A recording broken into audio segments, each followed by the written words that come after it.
अस्सलाम वालेकुम नाज़रीन, उर्दू ट्रिब्यून के प्रोग्राम आलमी मंजरनामे के साथ मैं हूं आपका मेज़बान मोहम्मद ज़ुनैर। और पाकिस्तान से मेरे साथ मौजूद हैं मोहम्मद बिलाल इफ्तिखार खान, जो कि आलमी अमूर पर गहरी नज़र रखते हैं। नाज़रीन, आज हम जो टॉपिक डिस्कस करेंगे आलमी मंजरनामे के हवाले से, जिसमें तीन खबरें हैं। पहली खबर, चीन के खदशात के दरमियान जापान के फौजी अमरीकी और ऑस्ट्रेलवी अफवाज के साथ तरबियत हासिल करेंगे। जबकि दूसरी जानिब पोप फ्रांस ने इस बात की तहकीकात का मुतालबा किया है कि इसराइल गजा में नस्ल कशी का इर्तकाब कर रहा है। इस मामले को पहली बार एक आने वाली किताब के इक़्तिसाबात में पेश किया गया। और तीसरी खबर यह है कि अमेरिका के जाने वाले जो सदर हैं, जो मेहमान सदर बन चुके हैं, जो बाइडन ने यूक्रेन को रूस के अंदर हमले के लिए अमेरिकी हथियार फराहम करने की इजाज़त दे दी है। अब देखना यह है कि क्या होता है। इन सब बातों पे आज हम जानेंगे बिलाल साहब का तजिया। बिलाल साहब, सबसे पहले आते हैं चीन पे। चीन का जो खौफ है, उसको लेके ऑस्ट्रेलिया और जापान ने ऑस्ट्रेलिया और अमेरिका के साथ जो है मशकें, क्या उनसे तरबियत हासिल करना शुरू कर दी है। ये किस किस्म की तरबियत है, क्या खौफ है? देखें, अगर आप तारीख पर नज़र डालें, पिछले 10 15 साल 20 साल पीछे चले जाएं तो आपको नज़र आएगा कि चीन की तरफ से अभी तक किसी किस्म की इंस्टिगेशन नहीं हुई है कि वो अमेरिका को प्रवोक करे। ट्रंप दौर में भी हमने देखा कि चीन के ऊपर पाबंदियां लगाई गई, इंस्टिगेट करने की कोशिश की, लेकिन चाइना खामोश रहा। और फिर बिल आखिर वो जो पाबंदियां लगी थी, ट्रेड वॉर भी जिसे कहा जाता है, ट्रेड सैंक्शंस लगी थी, तो वो फिर खुद डेयरी और एग्रीकल्चर सेक्टर जो अमेरिकन है उसकी दबाव के ऊपर ख़त्म भी करनी पड़ी। और ट्रंप दौर के अंदर हमने देखा कि कुछ अमन की तरफ दोबारा आखिरी जो उसके साल थे उसमें वापस आए। अच्छा, बाइडन जो है, ये उस दिन भी बात हुई थी कि ये ऑफेंसिव रियलिस्ट है और ये हर जगह पे अपनी हेजेमनी कायम करना चाहता है, ताकत का इस्तेमाल चाहता है। तो हमने देखा जब बाइडन ने इक़्तिदार संभाला तो अलास्का समिट हुआ, जिसके अंदर चाइनीज कम्युनिस्ट पार्टी के सीनियर लीडर और साथ वैंग यी दोनों थे। और वहाँ पे काफी बुरे तरीके से, गैर डिप्लोमेटिक तरीके से जो एडमिनिस्ट्रेशन है उसने स्नब करने की कोशिश की। और चाइनीज को हमने पहली दफा गुस्से में थोड़ा सा देखा। अच्छा, अब हालात ये हैं कि आपको पता है चाइना बगैर किसी जिसे मैं एक सख्त लफ्ज यूज कर रहा हूँ, पंगे में आए बगैर डेवलपमेंट की तरफ जा रहा है, कॉपरेशन की तरफ जा रहा है। और जिस तरीके से उसकी इकॉनमी ग्रो कर रही है, अमेरिका को ये चीज जो है वो चुभ रही है। अच्छी नहीं लगती है, क्योंकि इसे उस दिन भी बात हुई थी कि थ्यूसिडाइड ट्रैप में अपने आप को फंसा लिया है। क्योंकि अमेरिकन का ये ख्याल है कि अगर इसी तरीके से चाइना तरक्की करता रहा तो वो वक्त दूर नहीं है कि अमेरिका को रिप्लेस करके टॉप पावर बन जाएगा। इसी वजह से हमने देखा ऑकस बनाई। अच्छा, ऑकस उसके अलावा क्वाड्स आपको पता है इस खिते में मौजूद है। क्वाड्स है, इंडिया है, अमेरिका है, ऑस्ट्रेलिया और जापान जो है उनके ऊपर एक मबनी अलायंस है। उसके अलावा जो ऑकस बनाई, ऑकस के अंदर तो खैर बहुत ही एक अजीब बात ये की कि सिर्फ ये एंग्लो सैक्सन कंट्रीज हैं जो ऑस्ट्रेलिया की मदद करेंगी न्यूक्लियर सबमरीन टेक्नोलॉजी के अंदर। इसमें ना इंडिया को इस काबिल समझा के शामिल किया जाए, ना ही जापान को काबिल समझा। इसी तरीके से फाइव आई इंटेलिजेंस, आपको पता है एंग्लो सैक्सन इंटेलिजेंस है जो यहाँ पे काम कर रही है। सबका मकसद एक ही है कि चाइना को किसी तरीके से कंटेन किया जाए। तो दूसरी यहाँ तरफ पे एक चाइना जी जी जी जी, यहाँ दूसरी पे एक तरफ चाइना जी सवाल जी। बनता है आपकी इस बात के बाद मैं करूंगा। अच्छा, दूसरी तरफ चाइना की पॉलिसी बड़ी कॉपरेशन की रही है। बीआरआई जो मंसूबा है उसने अमेरिका की तमाम वो जो उम्मीदें थी उसके ऊपर पानी फेर दिया है। चाइना के जो है वियतनाम के साथ अच्छे ताल्लुकात नहीं थे, लेकिन अब हम देख रहे हैं कि वियतनाम जो है वो बिल्कुल। चाइना के खिलाफ कहना चाह रहे हैं। इन्होंने कोशिश की कि क्वाड्स को एक्सपेंड करें, लेकिन मेजॉरिटी जो इस फारिस की कंट्रीज हैं उन्होंने झंडी दिखा दी। उसमें आपको याद होगा कुछ 2 साल पहले खबर आई थी कि अमेरिकन ने अपने स्पाई प्लेन्स के लिए इंडोनेशिया से राइट्स मांगे थे, लैंडिंग राइट्स। और कि वो चाइना की जो है मुखबरी और जासूसी कर सकें, लेकिन इंडोनेशिया ने इनकार कर दिया कि हम नहीं इजाजत देंगे। हालांकि इंडोनेशिया के भी कुछ डिस्प्यूट्स हैं साउथ चाइना सी के अंदर, और इसी तरह वियतनाम के भी हैं और जापान के, साउथ कोरिया के भी हैं। लेकिन हैरत की बात यह कि इन तमाम डिस्प्यूट्स के साथ अगर आप देखें तो चाइना जापान का भी बड़ा ट्रेडिंग पार्टनर है। चाइना इंडिया का सबसे बड़ा ट्रेडिंग पार्टनर है। चाइना जो है ऑस्ट्रेलिया का बड़ा ट्रेडिंग पार्टनर है। इवन अमेरिका की भी जो दुनिया में सबसे ज्यादा 600 बिलियन डॉलर की जो ट्रेड हो रही है वो चाइना के साथ हो रही है। तो चाइना बहुत कूल तरीके से अपने आप को डेवलप कर रहा है। 2005 के अंदर मैंने एक कॉन्फ्रेंस अटेंड की थी institute of strategic studies Islamabad के अंदर। तो वहाँ पे जो हमारे जो हमें कंडक्ट कर रहे थे इनामुल हक साहब एक्स वजीर थे, उन्होंने उधर बताया। मेरे लिए वो एक हैरत अंगेज चीज थी कि 2005 तक चाइना की ब्लू वाटर नेवी नहीं थी।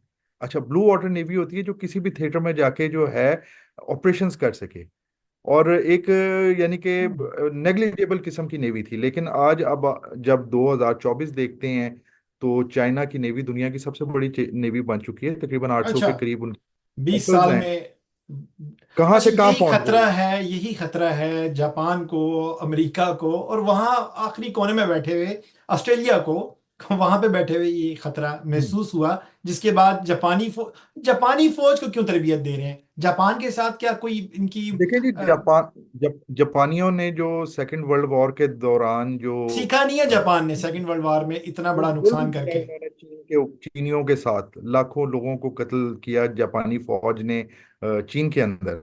तो वो कुछ हिस्टोरिकल बैगेज है, कुछ उन्हें पता है कि वो क्या कमिट कर चुके हैं। तो एक खौफ है। दूसरा, जापानीज की साइकी की मुझे एक लिहाज से समझ नहीं आई कि अमेरिका ने टेस्ट किए दो एटम बम, आपको पता है, हिरोशिमा और नागासाकी में, और कहा कि हम जंग बंद करने के लिए हमने किया। हालांकि जो विलियम ब्लम है, उनकी द रॉक स्टेट, ये सीनियर रिटायर्ड स्टेट डिपार्टमेंट के ऑफिसर हैं, उन्होंने किताब लिखी थी the Rogue State guide to world's only superpower. तो उसमें उन्होंने कहा कि उन्होंने इस बात का इंकिशाफ किया था कि जापानीज जो हैं उन्होंने एटम बम फेंके जाने से 6 महीने पहले पीस टॉक्स शुरू कर दी थी कि जंग को खत्म किया जाए। लेकिन फिर भी टेस्ट किया गया।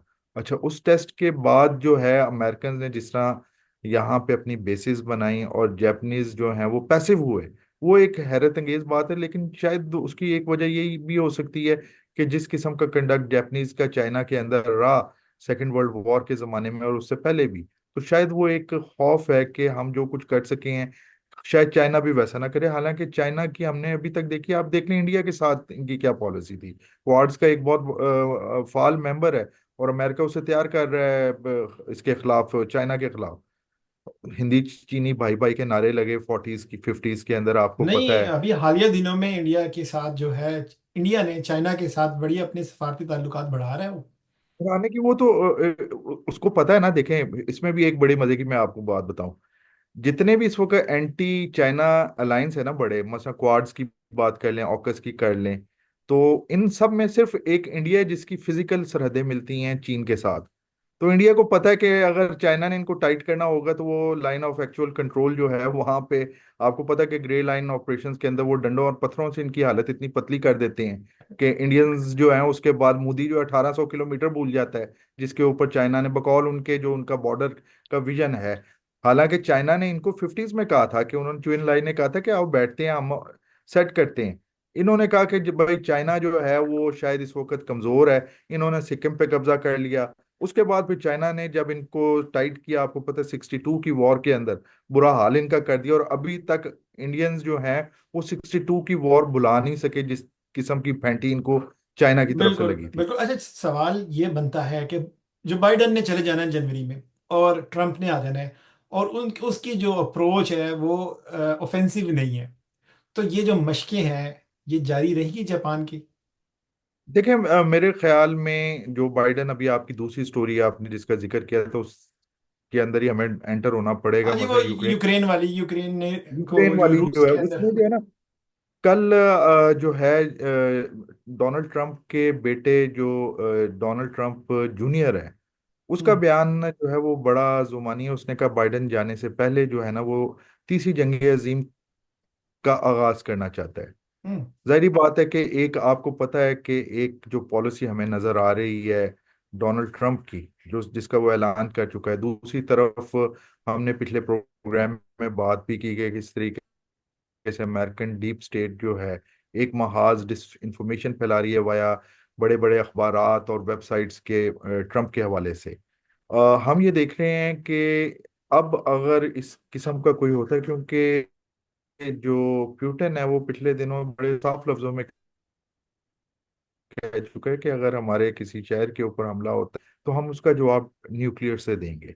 यानी कि हम्म। उसने अपने आप को कर दिया कि हम उसे बड़ा सीरियस लेंगे। ऐसे हालात के अंदर जो है आप ऐसे सिचुएशन पैदा करना चाह रहे हैं कि आगे आने वाला ट्रम्प के लिए इतने मसाइल पैदा हो चुके हैं कि जो पॉलिसी है इस वक्त डीप स्टेट की, जो बाइडन बात वही होगी ना जिसकी जो आपने तर्जमानी पिछले कर रहा प्रोग्राम है में की थी कि उसमें ट्रम्प सदर ट्रम्प को नाकाम देखना चाह रही हैं। ट्रम्प को नाकाम करने के लिए, उसे फंसाने के लिए जो है ना, ये सारी की सारी जो है ना काम हो रहे हैं। अब यूक्रेन के ऊपर जो आपने अभी डिस्कशन, कि यूक्रेन में देखें, यूक्रेन का कॉन्फ्लिक्ट क्यों शुरू हुआ, हमने लास्ट टाइम भी बात किया था। यूक्रेन अब आपका एरिया ऑफ इन्फ्लुएंस है। आप मसलन, आपका मैं दुश्मन हूं और मैं आपके हमसाये को पैसे देके आपके घर के सामने आके बैठ जाता हूं, तो आप इसे बर्दाश्त नहीं करोगे, क्योंकि मैं आपके इंक्रोच कर रहा हूँ। और जब कोल्ड वॉर खत्म हुई थी तो अमेरिकन ने कहा था कि हम इंक्रोच नहीं करेंगे रशियन जो ट्रेडिशनल जो एरिया ऑफ इन्फ्लुएंस है, जहाँ पे वो समझता है कि ये बफर जोन होना चाहिए मेरे और नेटो के दरमियान। आपने जॉर्जिया की लड़ाई 2008 के अंदर लड़ी, अब आपने यूक्रेन को यूज किया, और यूक्रेन जो है वो नेटो का मेंबर। आप लड़ाई का आगाज तो यही हुआ ना कि नेटो का मेंबर बनना बनना की ऑफर है। अब हो ये रहा है कि ऐसे हालात तैयार करवाने की कोशिश की जा रही है जिसके अंदर इंस्टिगेट और बड़ी जंग शुरू, और बड़ी जंग शुरू होती है उसमें पोलिश प्राइम मिनिस्टर का जो है बयान जो है वो भी बड़ा जुबानी है कि जी रशिया को उसकी जबान में जवाब देना चाहिए। भाई रशिया की जबान तो ये है कि बीइंग अ पावर, अगर वो सही जंग लड़ना चाहता तो बड़ी वो तबाही कर सकता था। हमने देखा कि उसने तो छापा मार छोटे लेवल की जो है वो तो वो मेरे जंग ख्याल में लड़ी। लगता है उसने आगे ठेके भी नहीं दे देते कुछ ग्रुप्स को, उसने आगे ठेके भी दिया हुआ है। उसने, हाँ, वो जिस तरह वेंगलर ग्रुप था, खैर वो तो अब खत्म हो गया है। और यानी कि उस तरीके से मतलब नहीं वो पूरी तरह से रशिया वार में नहीं उतरा और इतना नुकसान हो नहीं चुका है। उतरा। और इसके बिल्कुल। बावजूद यूरोपियन कंट्रीज बशमूल नॉर्वे ये काफ़ी सपोर्ट कर रहे हैं फाइनेंशियली यूक्रेन को, जबकि नॉर्वे में मैंने आपको गुज़िश्ता प्रोग्राम में भी बताया था कि यहाँ पे अमेरिकी जो बेड़ा है, बहरी बेड़ा, वो आ चुका है दूसरी दफ़ा। और साथ रूस का जो है वो बॉर्डर लगता है। ये छेड़खानी, ये क्या मकसद क्या है इसका? मकसद ये है कि जी रशिया और चाइना की जो एक इस वक्त फ्रेंडशिप चल रही है, अगर आपको याद हाँ। हो, इसमें भी हुई कि दोनों के दरमियान दरारें डाली जा सकें। चाइनीज को एक तरीके से ट्रीट किया, रशिया को। फिर वो क्लैश ऑफ सिविलाइजेशन के थीसिस में आ जाए ना, बेसिकली तो यूरोपियन सिविलाइजेशन और रशियंस जो हैं ये तो ऑर्थोडॉक्स हैं। तो हमने यूगोस्लाविया जब टूटा था तो सर्ब्स के खिलाफ भी एक देखी थी, क्योंकि वो भी ऑर्थोडॉक्स चर्च से ताल्लुक रखते हैं। ठीक है, यहाँ पे हमने देखा कि एक अलग सोच है। और आपको ये भी पता है कि जो इस वक्त यूक्रेनियन प्रेसिडेंट है वो खुद जायनिस्ट है और हम्म। जूइश रूट्स है। और हम ये भी देख रहे हैं कि जिस तरीके से उसकी मदद की जा रही है यूक्रेन की जायनिस्ट ये नहीं, तबकों वो की भी तरफ। जायनिस्ट है, नीतन्याहू भी जायनिस्ट है, और इनकी जायनिस्ट पूरी है। भरपूर उसी सपोर्ट की तरह जा रही रशिया है। अब रशिया और देखना ये चाइना। है कि अब आगे जो ट्रम्प है वो क्या प्लान ऑफ एक्शन जो होता है वो क्या लेते हैं, क्या कौन सी एक जो डायरेक्शन है वो अडॉप्ट करते हैं। हम तीसरे टॉपिक की तरफ चलते हैं, वक्त की कमी है तो माजरत, हम अगली की तरफ चलते हैं। अच्छा, पॉप फ्रांस ने जो अभी एक बड़ी तफ्तीश का इजहार किया है, उन्होंने कहा कि इस बात की तहकीकात का मुतालबा किया कि इसराइल गजा में नस्ल कशी कर रहा है, उसका इर्तकाब हो रहा है। इस मामले को जो उन्होंने पहली बार एक आने वाली जो किताब है हालिया दिनों में आएगी, इक़्तिसाबात में भी पेश किया गया है। तो मुझे बताएं कि ये क्या चक्कर है, इसके बारे में थोड़ा सा देखिए, अपनी क्या वेटिकन जो है कहिएगा? ना, वेटिकन की शुरू से पॉलिसी, अगर आपको याद हो कि जब 9/11 के वाकयात तो हुए और उसके बाद इस्लामोफोबिया अपने अरूज पे पहुंच रहा था और मुसलमानों को ख़त्म करने की बात हो रही थी, तो उस वक्त के पोप थे जॉन पॉल। जॉन पॉल ने जुमातुल विदा का रोज़ा रखवाया पूरी ईसाई दुनिया को मुसलमानों के साथ सॉलिडेरिटी के लिए। उन्होंने कहा कि ये हम्म। आप मुसलमान इल्ज़ाम लगा रहे हैं, कुछ कुछ लोगों की बुनियाद पे पूरे मजहब को नहीं किया जाता। इसी तरीके से पोप फ्रांसिस जो हैं, इनका भी हम एक देख रहे हैं कि टू स्टेट सिस्टम की इन्होंने हमेशा बात की। लास्ट टाइम जब ये फलस्तीन गए तो इन्होंने वेस्ट बैंक का दौरा किया, जिसकी काफ़ी आग लगी इसराइल को। और हमने देखा कि इसराइली जो है काफ़ी इसके ऊपर जो है सीख पाए। अभी कुछ दिन पहले जो है बीबीसी की रिपोर्ट के मुताबिक इसराइली जो सफीर है वेटिकन के अंदर, आपको पता है 93 के अंदर जो है इसराइल और वेटिकन के ताल्लुकात जो हैं वो शुरू हुए थे, एम्बेसीज खुली थी। तो उसने कहा कि जी जो 7 अक्टूबर 2023 को हुआ था उसमें इसराइलियों की नस्लकशी की गई। और इसराइल तो सिर्फ इस वक्त उन 7 ताकतों के खिलाफ लड़ रहा है जो इस नस्लकशी के अंदर शामिल थी। और ये नहीं बताया जा रहा कि इसराइल, अच्छा अब इसराइल की कौन सी नस्लकशी हो रही है आपको पता है? आप यूरोप में बैठे हुए, खुद आप जिस मुल्क में बैठे हुए हो, वहाँ के लोग जो हैं वो चीज़ों को समझ रहे हैं, पूरी दुनिया समझ बच्चे रही बच्चे है यहाँ पे कि कह रहे भाई हैं कि अगर आप गजा में बच्चों को सोने दें, गजा में बच्चों को खाने दें। ये इस टाइम मुतालबा है हर फोर्टी बच्चे फोर का, थाउजेंड बच्चे का। बच्चे का 44,000 के और वो करीब इस मुस्लिम वक्त नहीं, बच्चे, नॉन मुस्लिम्स का।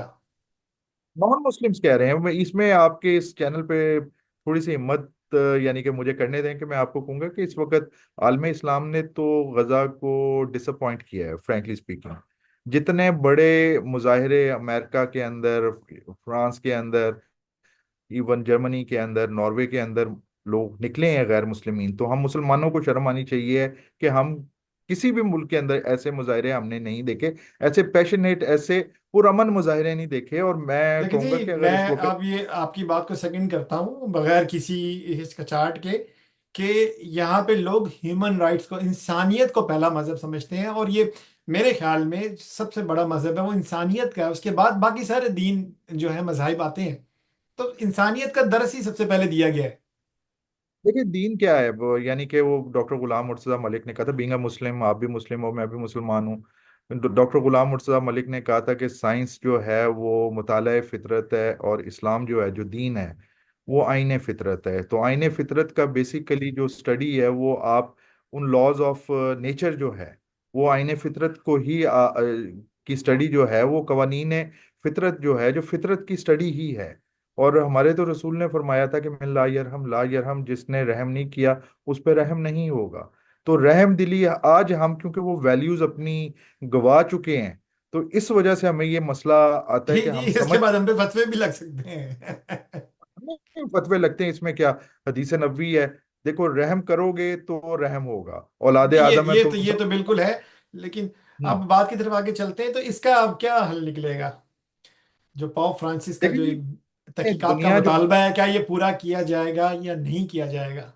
अब से ना कोई 4 घंटे पहले एएफपी वालों ने ट्वीट की है, जिसके मुताबिक चाइनीज सदर शी जिनपिंग ने जो ब्रिटिश प्राइम मिनिस्टर को बात करते हुए ये कहा है कि दुनिया एक टर्बुलेंट पीरियड की तरफ जो है ना जा रही है। हम्म। अच्छा, टर्बुलेंट पीरियड का क्या मतलब है? कि देखें, बाइडेन जा रहा है, और बाइडेन जाने से पहले जो हमें नज़र आ रहा है, जिस किस्म की पॉलिसी, फिर चाइना के खिलाफ जिस किस्म की पॉलिसी अपनाई जा रही है, फिर फ़लस्तीन के ऊपर जिस किस्म की पॉलिसी उठाई उठाई जा रही है। तीन तरफ, आपकी रशिया, चाइना और इसराइल, तीन एक तरफ उसने डेस्परेशन फंसा के जा रहा है आगे। एक डेस्परेशन है टुवर्ड्स जायनिस्ट और प्रोटो जायनिस्ट कैंप्स के अंदर जो है। और वो जो एक पैक्स अमेरिकाना का तो खैर ख्वाब पूरा नहीं हो चुका, लेकिन अब वो डोमिनेंस जो है ना उसकी जंग चल रही है। हेजेमनी जो है वो खत्म हो रही है, वो डोमिनेंस। और आपको पता है हेजेमनी जो है वो अपनी मर्जी से आप हेजेमोन को कबूल करते हैं, जबकि डोमिनेंस जो है वो ताकत के जोर पे वो आपको झुकाता है। तो अब हम बिल्कुल ऐसे। वो अमेरिका अपनी डोमिनेंस डोमिनेट करने की कोशिश कर रहा है, जबकि चाइना जो है वो बड़े आराम से, आपको पता है, कभी आप सोच सकते थे कि फ्रांस को कोई अफ्रीकन कंट्री कहेगा कि बाहर निकल जाओ, अमेरिकन को कहेंगे। लेकिन हमने देखा कि ये पिछले दिनों अफ्रीकन जो कंट्रीज हैं, they are rich in copper और दूसरे मिनरल्स जो हैं, वो आहिस्ता आहिस्ता इनको निकाल रही हैं यूरोपियंस को, और चाइना और रशिया जो है वहां पे एंटर हो रहे हैं। तो चाइना और रशिया के एंटर होना क्या बता रहा है? कि इनकी अब ये डोमिनेट करना चाह रहे हैं। जबकि चाइना और रशिया अपनी पॉलिसीज की वजह से, चाइना खास तौर पे, क्योंकि चाइना आपको पता है कि डेवलपमेंट कर रहा है, दूसरा किसी के कल्चर के अंदर, किसी के बिलीफ सिस्टम के अंदर टांग नहीं अड़ाता है। जबकि बिल्कुल अमेरिकन नहीं था। जहाँ पे जाएंगे तो फोर्स करेंगे कि जी आप ह्यूमन राइट्स को अपनाएं। और ह्यूमन राइट्स कौन से हैं जो हम कह रहे हैं? वो मैं अक्सर कहता हूँ कि ये जिसे रूल बेस्ड ऑर्डर कहते हैं ना, ना उसमें कोई रूल है ना कोई ऑर्डर है। उसके अंदर रूल भी वही है, ऑर्डर भी वही है, जो इनकी विशेज हैं। सो कमान यार, कॉलोनियल टाइम खत्म हो चुका है। बिल्कुल बिल्कुल एक्ट ऐसे। लाइक ह्यूमन एंड ट्रीट बिल्कुल अदर्स लाइक। बिल्कुल। ये मैं, इसका अल्टीमेटली नुकसान जो है ना, यूरोपियन कंट्रीज को हो रहा है। यहाँ पे महंगाई का लेवल जो है बहुत ऊपर ऊपर जा रहे हैं। यहाँ पे जो वेजेस हैं वो डाउन आ रही हैं, और लोगों को बहुत ज्यादा इन्फ्लेशन रेट का, महंगाई का सामना हो चुका है। अच्छा, इसमें एक ना आप वाइंड अप करना बस चाह रहे वाइंड हैं, अप देखिए हम तो करेंगे एक बस, खाली हाँ बिल्कुल। आखिरी मिनट है हमारे पास। ये 1998 के अंदर ना एक स्टडी आई थी, sources of conflict in 21st century. Zalmay Khalilzad जो हैं, ये जी जी जी। इनके अंडर ये बैंक कॉरपोरेशन की। तो उसमें उन्होंने कहा था कि जो दुनिया की इकॉनमी है ना, वो अब वेस्ट से ईस्ट की तरफ आ रही है और फार ईस्ट की तरफ आ रही है। हम्म। और हमने देखा जिस किस्म की प्रोडक्शन और जिस किस्म की इनोवेशन हमने देखा, चाइना ने स्पीयर हेड की और तेजी से होनी शुरू। अब वेस्ट बेसिकली उसके भी अपने सर्वाइवल की है कि आप पिछले 300-400 साल से डोमिनेट कर रहे हो दुनिया को, और अब आपकी उस डोमिनेशन सामने नजर आ रहा है कि वो नीचे जा रही है, और उसकी जगह जो है चाइना जो है वो ऊपर आ चाइना में रहा है, आ रही है, बड़ी बड़ी टेक्नोलॉजीज कंपनीज जो है वो आ रही इंडिया है। में आ रही हैं, तो बिल्कुल ऐसे। इस वजह से एक खौफ जो है वो यूरोप के अंदर बिल्कुल है, जो उन्हें बिल्कुल मजबूर कर रहा है कि वो इरेशनैलिटी की तरफ आए। बिल्कुल बिल्कुल। लेकिन इसका फायदा नहीं, नुकसान ज्यादा है। बिल्कुल नाजरीन, आज प्रोग्राम काफ़ी लंबा हुआ, लेकिन बातें काफ़ी थी, खबरें काफ़ी थी। इसके साथ ही मोहम्मद जुनैर को इजाज़त दीजिए। बहुत जल्द अगले प्रोग्राम के साथ, आलमी मंजरनामे के साथ आपसे मुलाकात होगी। अल्लाह हाफिज़।